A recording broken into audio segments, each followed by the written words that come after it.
Well, I'll start, like always, just acknowledging our fan base.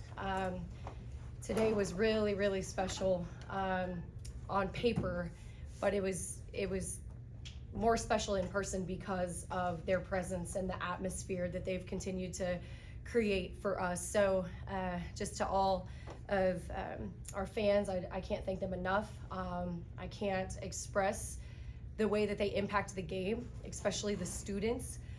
So today was it was fun for a lot of reasons, but I think they made it that much more fun and special.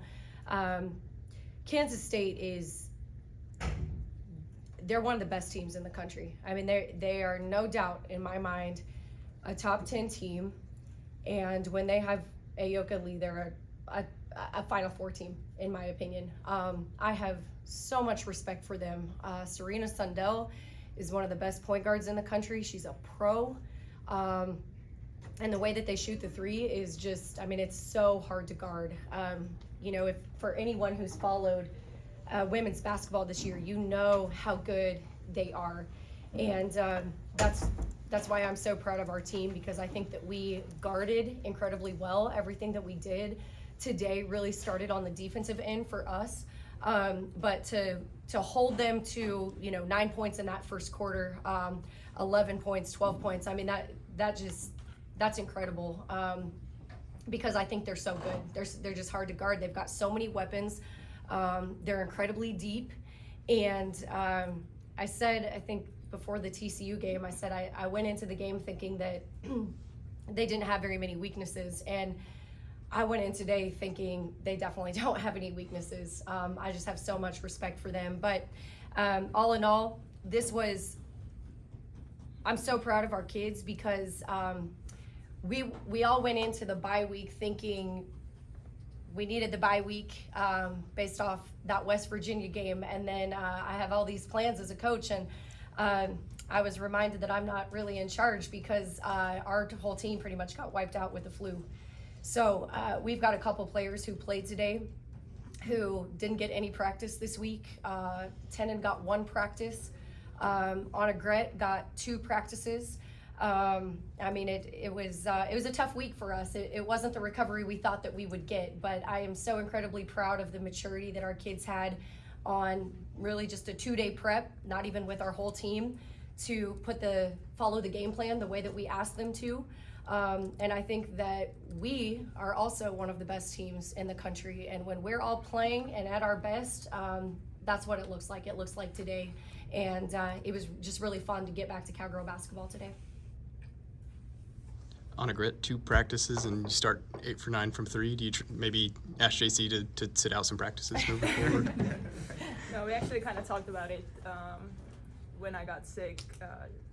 We had a one-on-one, and she reminded me that every time, for some reason, every year I've gotten sick around this time, and every time I come back, it's been a good game for me, and and she reminded me that kind of the season I've been having in the first half of the conference was kind of really inconsistent, I would say, and she just reminded me that I am that player that can do big things too, and kind of I took the time while I was sick, I just took the time to analyze a lot and just kind of let the overthinking things go and just go through me, and I think that came out pretty well, and I think that talk really helped. What does that feel like whenever you're 8 for 9? Does it feel effortless? Does it feel like you can't miss? Just kind of what does that zone feel like? It's more confident than seeing, I don't know, 2 or 3 in a row missed. When you make your first, I don't know how many first I made, 2 or 3 first ones, then it just feels better than going off of the misses. So I don't know exactly how to explain it. Stailee, at times we've seen Anna Gret sort of be more of a facilitator and set you and some other teammates up. How good was it to see her kind of have a moment today where she really took over? I think I said this last time, but I know G's gonna do G things. She shows up when she needs to. And the great thing about this team is she doesn't have to go 8 for 9 every game. Micah shot the ball really well today. I mean, we just showed up, and I think we had really, really good practices this week, even though we were down players, and I never had to worry. I never worried at all with the people that got sick this week, but I feel like we showed up, I think we play with the chip on our shoulder just because I do, at least, because I go back to the beginning of the season where we were picked 11th, and that I just felt something from that just because of how I was on the team last year and how I felt, and I just think she always shows up, so I never have to worry about that. And when she facilitates, she sees the floor, she knows the game. So, Jacie, you mentioned Coach, there might be kind of a narrative surrounding this team where inconsistency might be a thing here and there. I mean, wash out the West Virginia game last week, you're getting really good ranked opponents and winning. And then we kind of go into some maybe unranked games. How do you surround that narrative? How do you attack that? I mean, we've lost 4 games this season. We're a really great team, and even on some of our days where we're not at our best, we're still winning, and I think that's what the great teams do. The better you get, the better shot you're going to get from the other teams, and so we've learned that throughout the season. You can't relax. This is Big 12 basketball. It's one of the best conferences in the country, and not only are the teams really good, but when you've got that number beside your name, that ranked, number, you're going to get their best shot. And so I think that it's not necessarily that we've been inconsistent or been bad. That West Virginia game I think was a fluke on our part, not to take anything away from West Virginia, but that just was not who we are. But outside of that, we slipped up against Houston.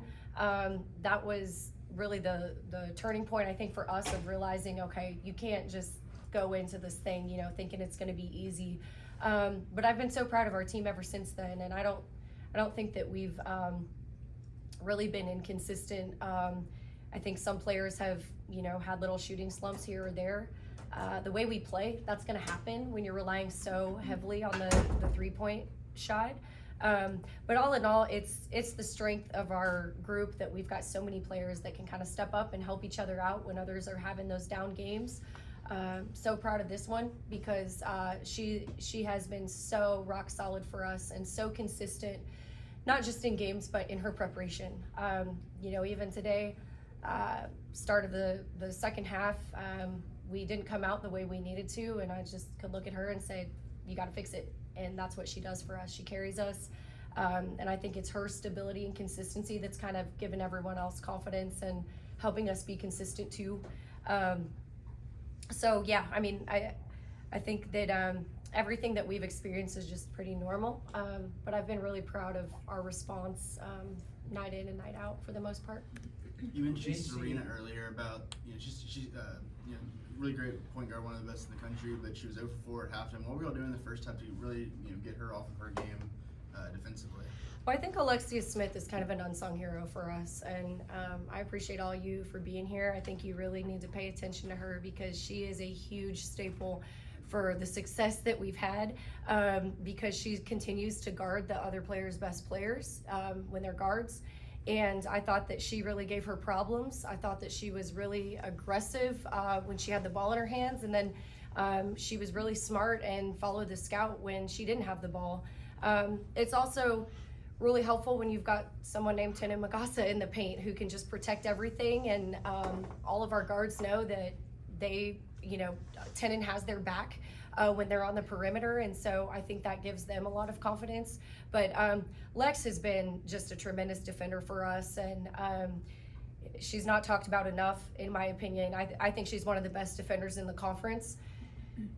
Unfortunately, she's probably not going to get the credit she deserves because maybe she doesn't have, all the blocks and all the steals like some other players do. But if you really pay attention, she's one of the best defenders by far because she continues to draw the tough assignments and do a great job with those. Stailee, you were talking about the chip on your shoulder, but there was a play in the second half where Gret finds you, on the fast break, and before you even make the shot, you're just smiling ear to ear, then you hype up the crowd. Just have you been able to play with a different sense of joy, or was that always in you, or is that something that's kind of come out more recently?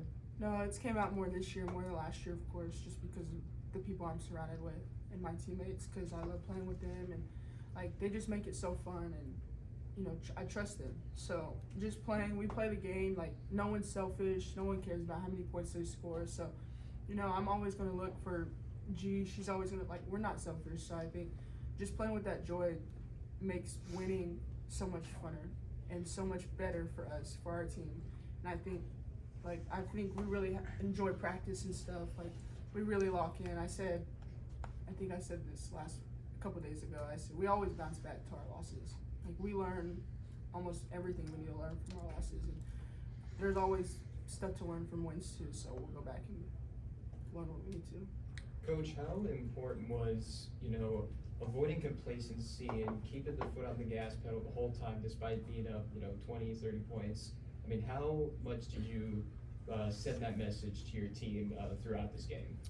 I think today was really important for us for a couple reasons. Number one, we knew that who we were that West Virginia game was, like I said, a fluke, and we needed to get back. We needed to get our swagger back. We needed to remind ourselves who we are and just come out with that reckless abandon mindset, and we certainly did that. So part of it was about proving it to ourselves, and then the other half was just we said we want to make a statement, and I think we made it. We made the statement we wanted to today.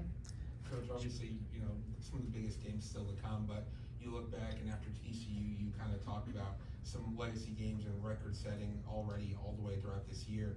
When tonight, record-breaking crowd, right, for you, one of the highest of wins versus a ranked opponent like that.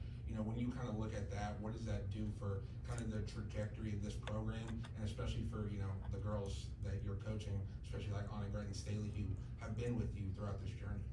Well, it's first of all a testament to staying loyal and true. That's what we say here, loyal and true. And these two, man, I could cry because we've been through some ups and downs, and they stuck with it. They stuck with me. They stuck with Oklahoma State, and I will always stand by them, and I will never forget that. And so first of all, the fact that they stayed, wow, I think it says a lot about who they are, because we're living in a day and an age where things get hard and people just jump ship and they're not willing to stick with it. And these two did, and they're being rewarded in the biggest ways this season. And so I just think, I thank God for that. I thank God for them, and I'm thankful that they're getting to see what happens when you stick with things, and to have all the records that we have this year. I mean, we've kind of had records in different ways, right? We've had scoring records. We've had winning type records.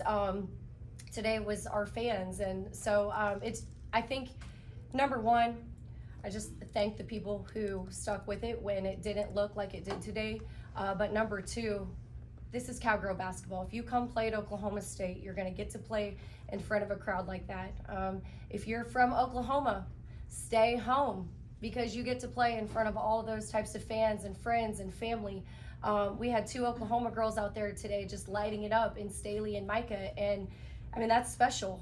So, I hope that people take notice of that. But all in all, we're on the move, we're on the rise, and we're not going anywhere this season or even in the future. We had a lot of players on the floor that we plan on being back next year. So I think it just speaks volumes to where our program is and how special everything is that we're building. Jacie, with the talent Kansas State has, you talked about how good they are. Would it be safe to assume not that the results surprised you, but that the way y'all got the result maybe was a little surprising today? Yes. I mean, I didn't think we were going to go into that game and win by 30. But I knew that I liked the response of our kids in practice. I liked everything about their mindset. Being sick was never an excuse for them, not one time. In fact, we kind of spun it and we talked about the greatest player of all time, Michael Jordan. I always have to give my kids, they all think LeBron, but yeah, smart girl. I had to ask Anna Gret who the greatest player of all time was because she knew the right answer also. But we talked about his flu game, you know, and we just said, hey, we've been writing these amazing stories for ourselves all year long, and today we get to write another chapter. It's just got a little bit of adversity, and that's the fact that we all had the flu and we're sick. And they took it and they ran with it, and it was especially for her. I said she had her flu game. But yeah, I felt good about our preparation, and we just talked about, you know, how aggressive we wanted to come out. That was really important to have a fast start based off the start that we had at West Virginia, and I'm really proud of our kids and the way they responded. Stailee, I feel like you didn't like that question. When I asked her if surprised about how y'all won, you kind of shook your head. You're not surprised that y'all were able to win this way then? I mean, honestly, I feel like that's just who we are. When we show up and play like we're supposed to, I didn't expect to be it by 30, but I mean, when we play like we're supposed to, we string together a full 40-minute game, then I feel like that's who we are. Coach, tonight, so tonight Praise got 9 rebounds in the span of 15 minutes. Just, you know, what were your thoughts on her performance tonight? Praise just does so much for us, and she's another one of those unsung heroes. There's not a more selfless kid out there than Praise, and there's not a harder worker. She's gonna give her very, very best every single day, and she's tough. I mean, I've seen her with her tooth in her lip, and she still plays. She actually had an injury I can't really talk about. She didn't get to practice either. She suffered an injury at West Virginia. She's tough. She is so tough, and I think she really anchors us with that. That's a core value for us, is toughness. And Praise, just her heart, her spirit is something that we all feed off of. And she never bats an eye about coming off the bench or any of that. I mean, she's just so great in her role. And she gave us a lot of second chance points tonight, you know? So Praise was Praise. I mean, that's just who she is for us day in and day out. And I just love coaching her, and we're definitely better because of her. Thank you all.